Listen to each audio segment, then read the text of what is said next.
यीशु मसीह के नाम में इस मैसेज को देखने और सुनने वाले तमाम मसीही भाई बहनों को जय मसीह की। मैं हूं आपका भाई नवीन चौहान। दोस्तों, हम मसीह यीशु में होकर भी कई ऐसी गलतियां, कई ऐसे भूल या यूं कहे कि कई ऐसे वचनों के खिलाफ जाते रहते हैं जिनके कारण हमारा जीवन अंधकार से भरा हुआ रहता है। कई ऐसे मसीही लोग या यूं कहे कि कई ऐसे मसीही परिवारों में ऐसी गलतियां जाने अनजाने में होती रहती है दोस्तों, कि जिसके ऊपर ज़्यादातर हम लोगों का ध्यान नहीं रहता है, परंतु जाने अनजाने में हम परमेश्वर के वचनों के खिलाफ जाते रहते हैं, जिसके कारण हमारा पूरा जीवन अंधकार से भरा हुआ रहता है। हमारे जीवन में आशीष तो आती है, चंगाई तो आती है, छुटकारा तो आता है, लेकिन वापस हम उस दुष्ट आत्मा के बंधनों में फंस जाते हैं। यह युग है कि आशीष भी जाती हुई हमें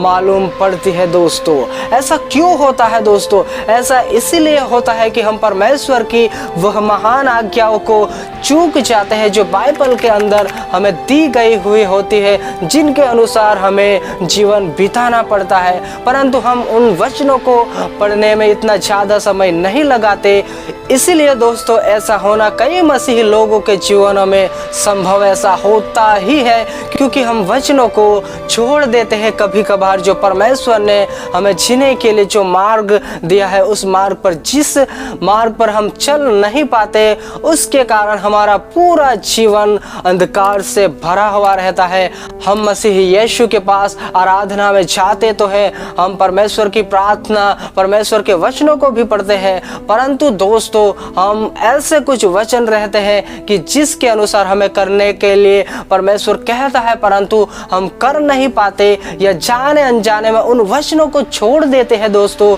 जिनके कारण हमारा पूरा जीवन अंधकार से भरा हुआ रहता है मसीह यीशु में होने के बाद भी। दोस्तों, एक बात हमेशा याद रखना दोस्तों, कि हम अगर परमेश्वर के वचनों को महत्व नहीं दे रहे हैं या परमेश्वर के वचनों को हमारे जीवन में इम्पोर्टेंट या प्रथम भाग नहीं दे रहे हैं, प्रथम स्थान वचनों को नहीं दे रहे हैं, तो दोस्तों हम जाने अनजाने में ऐसे कई गलतियां हमारे जीवन से होती रहती है। क्योंकि वचन भी कहता है कि परमेश्वर के वचन के खुलने से ही, परमेश्वर के वचनों का प्रकाशन प्राप्त करने से ही हम प्रकाश पाते हैं और सही और गलत का फर्क हम कर सकते हैं। दोस्तों, ऐसे ही कई हम परमेश्वर के वचनों को नज़रअंदाज कर देते हैं, जिसके कारण हमारा जीवन अंधकार से भरा हुआ रहता है। जैसे कि परमेश्वर ने मूसा को जिस प्रकार 10 आज्ञाएं दी थी, उनमें से भी कई ऐसे आज्ञाएं, कई ऐसे वचन जिनके अनुसार परमेश्वर हमें करने की चौकसी करने को कहता है, परंतु हम नहीं कर पाते। जैसे कि वचन में, जैसे कि उन आज्ञाओं में से एक आज्ञा यह भी है कि तू अपने पिता और अपनी माता का आदर कर, जिससे जो देश परमेश्वर यहोवा तुझे दे उसमें तेरा भला हो और तू बहुत दिनों तक जीवित रहे। कहने का मतलब यह है दोस्तों, उस जगह पर परमेश्वर वचन जो कहता है, उस वचन को कई मसीही लोग अपने जीवन में लागू नहीं कर पाते। क्योंकि दोस्तों, यही वचन पौलुस जब इफिसियों की पत्री में लिखता है, तब इसी वचन को वापस रिपीट करता है कि अपने पिता और अपनी माता का आदर कर, जिससे जो देश तेरा परमेश्वर यहोवा तुझे दे उसमें तेरा भला हो और तू बहुत समय तक पृथ्वी पर बना रहे, यानी कि परमेश्वर के ठहराए हुए समय तक हम बने रहने पाए। क्योंकि दोस्तों, इस आज्ञा के अनुसार परमेश्वर इस इफिसियों की किताब में पौलुस हमें समझाने की कोशिश भी करता है कि इसके साथ परमेश्वर हमसे प्रतिज्ञा भी करता है कि अगर हम परमेश्वर के इन आज्ञाओं के अनुसार चलते हैं, यानी कि हम हमारे जीवनों में हमारे माता और पिता का आदर सम्मान करते हैं, उनकी बातें जो हमें सही मार्ग पर ले जाने की होती है, उन अगर मार्गों पर हम चले, अगर हमारे माता पिता परमेश्वर के वचनों के आधारित हमें गाइडलाइन करते हैं, हमें सलाह सूचन देते हैं, या यूँ कहे कि हम अपने माता और पिता की आज्ञाओं को मानते हैं, उसका सम्मान, उसका आदर करते हैं, तो परमेश्वर निश्चय हमें भलाई दिखाएगा, या यूँ कहे कि हमारे जीवनों में आशीष पर आशीष आने पाएगी। क्योंकि दोस्तों जाने अनजाने में कई मसीही घरों में, कई मसीही परिवारों में इस आज्ञा को कई लोग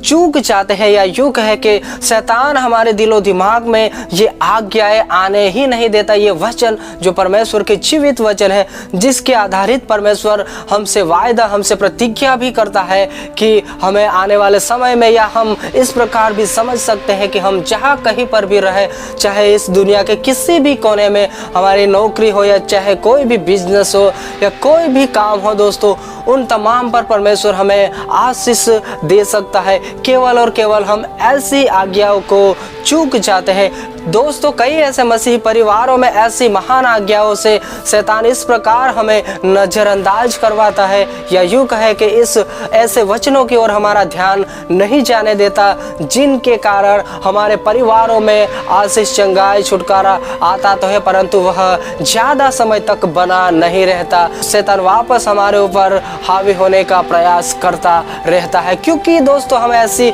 महान आज्ञाओं के विषय में जान रहते हैं, जिस प्रकार वचन कहता है कि अगर हम इस प्रकार करेंगे, इस प्रकार चलेंगे इन वचनों के आधारित, तो परमेश्वर हमें आशीष से लेकर बरकत, जो भी हमारे जीवन में जरूरियात है, उन तमाम को परमेश्वर हमारे जीवन में पूरा करने का वायदा करता है दोस्तों। परंतु दोस्तों अगर हम ऐसे महान वचनों के खिलाफ जाते रहेंगे, या यूं कहे कि ऐसे वचनों को नज़रअंदाज करते रहेंगे, तो दोस्तों हमारा जीवन अंधकार से भरा हुआ रहेगा। क्योंकि दोस्तों नीति वचन की पुस्तक में भी वचन कहने की कोशिश कर रहा है कि अपने जन्माने वाले पिता की सुनना, और जब तेरी माता बुढ़िया हो जाए तब भी उसे तुच्छ ना जानना। वचन हमें ऐसी ऐसी महान आज्ञाएं देते हैं, ऐसे ऐसे हमें संबोधन करते हैं वचनों के आधारित कि ऐसा करने से हमारे जीवन में आशीष से लेकर हर एक वो परमेश्वर चाहता है वो प्रदान कर सकता है। परंतु दोस्तों ज़्यादातर मसीही परिवारों में ऐसा हम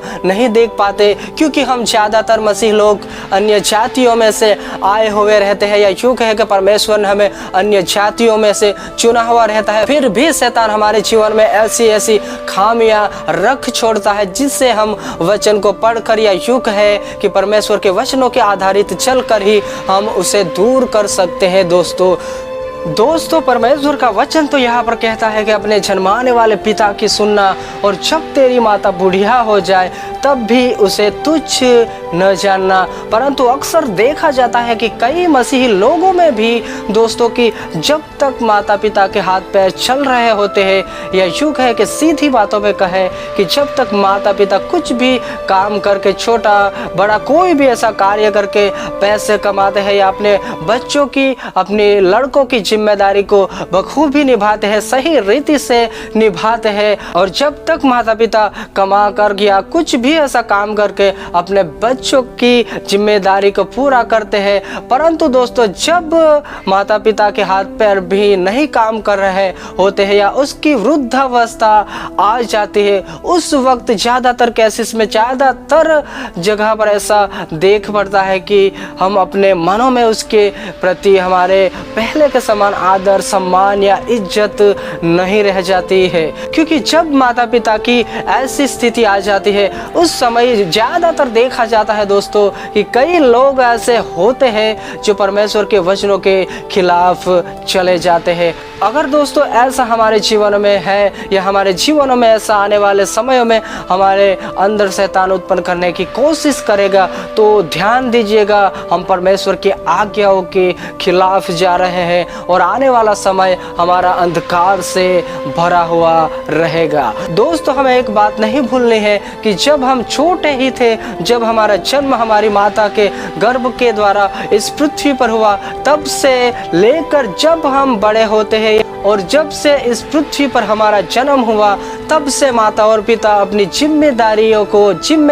को बहुत सही रीति से निभाते हैं। हमें कोई भी किसी भी चीज़ की कमी घटी नहीं होने देते, क्योंकि दोस्तों हमारे जीवन में पहले वर्ष से लेकर 5 वर्ष की जो स्थिति होती है उस वक्त ना ही हम समझ पाते हैं, ना ही हमारा दिमाग इतना कार्यरत होता है कि हम भले और बुरे का ज्ञान प्राप्त कर सके। उन समयों से भी माता पिता अपने जिम्मेदारियों को खुशी खुशी से निभाते हैं। हमें कोई भी किसी भी चीज की कमी घटी नहीं होने देते। हमारे लिए वो अपना सब कुछ न्यौछावर कर देते हैं। हमारे खुशी के लिए वह अपनी खुशी को भी कुर्बान कर देते हैं। हमें काबिल देखने के लिए या यूं कहे हमें सफल बनाने के लिए वह लगातार उन समयों से लेकर वह मेहनत करते रहते हैं और हमारे जीवन भर हमारे माता और पिता हमारा साथ कभी नहीं छोड़ते। ये वह माता पिता ही होते हैं एक जिम्मेदार, एक अपने माता पिता के तौर पर अपनी जिम्मेदारियों को पूरा करते हैं। जब हम बड़े होने लगते हैं तब भी हमारे हर एक खुशी के लिए हमारे लिए चाहे कोई भी किसी भी चीज़ की ज़रूरत हो, चाहे पढ़ाई में कहो या चाहे कोई भी अन्य चीज़ों में हमें कमी घटी महसूस नहीं होने देते। यहाँ तक कि हमारी शादी भी हो जाती है उसके बाद भी वह हमारा साथ नहीं छोड़ते। दोस्तों माता पिता के हर एक वह जिम्मेदारियों को जो वह जिम्मेदारियां निभाते हैं उसकी कोई सीमा नहीं होती। दोस्तों वह सब कुछ अपना दे देते हैं हम सभी के लिए जो परमेश्वर उसके मनों में डालता है। और दोस्तों परमेश्वर के मार्गदर्शन के अनुसार वह हमें चलाते रहते हैं। परंतु दोस्तों जब हमारा समय आता है उसके लिए कुछ करने का, वह भी परमेश्वर के वचनों के आधारित, अगर तब भी हम नहीं कर पाते तो हमारा जीवन आने वाला समय अंधकार से भरा हुआ रहेगा। हमारे पास कुछ भी आशीष या कोई भी आप प्राप्त करना चाहते हो आशीष चंगाई वो वापस ले ली जाएगी, या सीधे शब्दों में कहें कि हमारा जीवन अंधकार से भरा हुआ रहेगा। क्योंकि वचन के खिलाफ अगर हम चाहेंगे, वचन के खिलाफ हम हमारे बर्ताव को करेंगे, हमारे चाल चलन को बनाएंगे हमारे माता और पिता के प्रति, तो आने वाला समय परमेश्वर ने जो आज्ञा जो प्रतिज्ञा दी हुई है उन प्रतिज्ञाओं को परमेश्वर हमारे जीवन में पूरा नहीं होने दे सकता, क्योंकि हम परमेश्वर के वचनों के खिलाफ जा रहे होते हैं। तो ऐसा नहीं होना चाहिए हमारे जीवन में, खास करके हम मसीही लोगों के जीवन में। क्योंकि दोस्तों अगर ऐसा हम करेंगे या परमेश्वर के वचनों के खिलाफ जाएंगे तो आने वाला समय हमारे जीवन में एक बहुत ही भयानक होगा। अगर दोस्तों हम हमारे जीवन में ऐसी गलतियां करेंगे या कर रहे हैं तो हमें पश्चाताप की ज़रूरत है। दोस्तों अगर हम पश्चाताप नहीं करेंगे या यूँ कहें कि वापस हम अपने जीवन को नहीं संवारेंगे तो हम चाहे कितनी भी प्रार्थना करें, चाहे लेट के करें, चाहे घुटनों पर करें, चाहे उपवास के साथ करें, परंतु परमेश्वर हमारी प्रार्थनाओं का उत्तर नहीं देगा। हमारा जीवन अंधकार से भरा हुआ ही रहेगा। क्योंकि नीति वचन की पुस्तक में एक और जगह पर परमेश्वर का वचन कहता है कि जो अपने माता पिता को कोसता है उसका दिया बुझ जाता है और घोर अंधकारमय हो जाता है। या यूं कहे दोस्तों कि हमारा जीवन अंधकार से भरा हुआ रहेगा। दोस्तों अगर ऐसे समयों में कि जिन समयों में हमारे माता पिता को हमारी बहुत ही आवश्यक हमारी ज़रूरत होती है उन समयों में ही हम उसे तुच्छ जानने लगेंगे या हमारी दृष्टि में उसका सम्मान या उसका आदर जो परमेश्वर के वचन के प्रति या परमेश्वर का वचन हमें सिखाता है उसके अनुसार हम नहीं करने की चौकसी करेंगे तो हमारा जीवन अंधकारमय होने की संभावना बहुत ज़्यादा होंगी। दोस्तों क्योंकि परमेश्वर हमें यही सिखाता है कि हमारा जीवन अंधकारमय हो जाएगा, या यूँ कहे कि हम स्वर्ग के वारिस भी नहीं होने पाएंगे। क्योंकि रोमियो में भी वचन कहने की कोशिश करता है जिनमें बहुत से ऐसी कैटेगरियाँ दी गई है कि ऐसे ऐसे लोग मृत्यु दंड के भागी हो चुके हैं, या यूँ कहे कि ऐसे ऐसे लोग मृत्यु दंड के योग्य हैं। दोस्तों जिसमें माता और पिता की आज्ञा न मानने वाले या माता और पिता को तुच्छ जानने वाले भी हैं। दोस्तों अगर हम हमारे जीवन में हमारे माता और पिता को जिन समयों में उन्हें हमारी ज़रूरत होती है उन समयों में उसका साथ नहीं देते हैं, या यूँ कहे कि हम हमारे माता और पिता को तुच्छ जानने लगते हैं या उसे बहुत ही ऐसा दुख देने लगते हैं, तो दोस्तों ध्यान दीजिएगा इन तमाम वचनों को जो हमने पढ़े हैं कि परमेश्वर का क्रोध विरोध हम पर आ सकता है। दोस्तों, अगर हम हमारे जीवन में ऐसी गलतियां कर रहे हैं या इन तमाम वचनों के विरुद्ध में कार्य कर रहे हैं तो हमें संभलने की जरूरत है दोस्तों, क्योंकि परमेश्वर का वचन जो भी हमें आदेश देता है या जो भी करने के लिए चौकसी करने की बातें करता है, अगर उन वचनों के खिलाफ हम जाएंगे तो हमारी प्रार्थना कभी भी नहीं सुनी जाती, क्योंकि दोस्तों परमेश्वर जो है वह परमेश्वर अपने वचनों के अनुसार ही कार्य करता है। अगर दोस्तों हमारा जीवन भी ऐसा है या हम भी ऐसी कई गलतियां करते हैं तो हमें पश्चाताप की ज़रूरत है। मैं फिर से कहना चाहता हूं दोस्तों कि हमें पश्चाताप करना होगा परमेश्वर के आगे घुटनों पर आकर कि परमेश्वर हमें इन तमामों से क्षमा करे और हमारा जीवन इन वचनों के आधारित वापस हम जीने की कोशिश करें। अगर हमारा जीवन ऐसा नहीं होगा, परमेश्वर का वचन जो भी कहता है उसके अनुसार हम नहीं करेंगे दोस्तों, तो आने वाला समय हमारे लिए एक अंधकारमय होगा, या यूँ कहें कि हमारे जीवन में कुछ भी सही नहीं होगा। हम चाहे परमेश्वर के पास होंगे, परमेश्वर की आराधना करते होंगे या बहुत ही परमेश्वर के लिए दान देते होंगे, या यूँ कहें कि हम परमेश्वर के कार्य को भी करते होंगे, परमेश्वर की सेवकाएं भी करते होंगे, हम हर एक संडे चर्च भी जाते होंगे, परंतु हम ऐसे वचनों के खिलाफ या ऐसे वचनों से हमारे जीवन को नज़रअंदाज करते रहेंगे तो दोस्तों हमारा जीवन अंधकार से भरा ही रहेगा, हमारा जीवन आशीषों के बदले श्राप से भरा रहेगा। तो दोस्तों सावधान हो जाए और हम हमारे जीवन को परमेश्वर के वचनों के आधारित जीने की चौकसी करें, और अब से और आने वाले समय में हम अपने माता और पिता के प्रति वह इज्जत, वह सम्मान, वह आदर जो परमेश्वर का वचन हमें सिखाता है उसके अनुसार करने की चौकसी करें, ताकि परमेश्वर हमें बहुत दिन तक इस पृथ्वी पर जो ठहराए हुए दिन है उन दिनों तक हमें इस पृथ्वी पर हर एक कार्य को देखने के लिए एक नया जीवन देने पाए।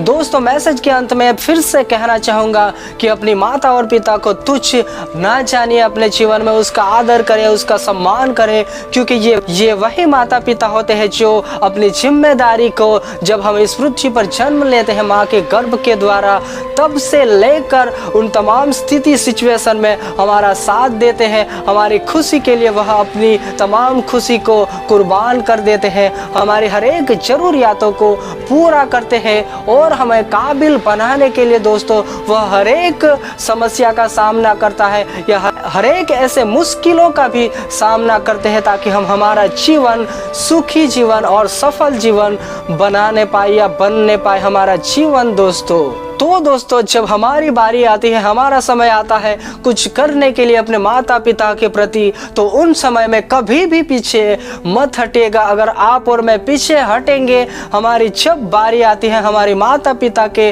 लिए कुछ करने की, अगर हम उस समय में उसका साथ छोड़ देंगे या उसे तुच्छ जानने लगेंगे, तो एक बात याद रखना कि हमारे लिए वह अधोलोक तैयार है दोस्तों। तो ऐसे समय में भी अपने माता पिता को तुच्छ ना जानिए कि जिन समयों में उससे चलने के लिए भी नहीं हो रहा होगा, जिन समयों में उसे उठना या बैठना भी बहुत ही गंभीर मालूम पड़ रहा होगा, उन समयों में भी कभी भी उनका साथ ना छोड़े, ताकि परमेश्वर आने वाला समय, आने वाला वक्त आपके जीवनों में भी आशीष देने पाए। अगर दोस्तों आप अभी तक इस मैसेज में बने हुए हो और आपने इस मैसेज से परमेश्वर के वचनों के आधारित कुछ मार्गदर्शन प्राप्त किया हो, तो हमें कमेंट में ज़रूर कहें या कमेंट ज़रूर करें। और दोस्तों अगर आप इस चैनल पर नए हो तो इस चैनल को ज़रूर से सब्सक्राइब कीजिएगा, क्योंकि यह हमारा दूसरा चैनल है। पहले जो चैनल था वह यूट्यूब से डिलीट हो गया है। तो इस वीडियो को देखने वाले, इस मैसेज को देखने वाले तमाम से मैं यही रिक्वेस्ट करता हूं कि इस चैनल को जरूर से सब्सक्राइब कीजिएगा। और दोस्तों मैं फिर से कहना चाहूँगा, अगर आप ऐसे व्यक्ति हो कि जो मैसेज देना चाहते हो, अगर आप इस चैनल पर आना चाहते हो तो इस चैनल पर भी आप आ सकते हो। अगर आप अपना खुद का भी यूट्यूब चैनल बनाना चाहते हो तो भी आप हमें इस नंबर पर कांटेक्ट कर सकते हैं। हम आपको हर एक गाइडलाइन यूट्यूब चैनल कैसे बनाया जाता है वीडियो को कैसे अपलोड किया जाता है, हर एक कार्य के लिए गाइडलाइन करेंगे ताकि आप भी अपने YouTube चैनल के माध्यम से परमेश्वर के वचनों को फैलाने पाओ। दोस्तों, हमारा मकसद, हमारा लक्ष्य यही है कि इस दुनिया का हर एक मसीही लोग परमेश्वर के कार्य के लिए तैयार हो और अपनी अपनी दौड़ प्रभु यीशु मसीह में पूरी करे, और जो सेवकाएं हर एक लोगों के जीवनों में दी हुई है उन सेवा को पूरा करने पाए।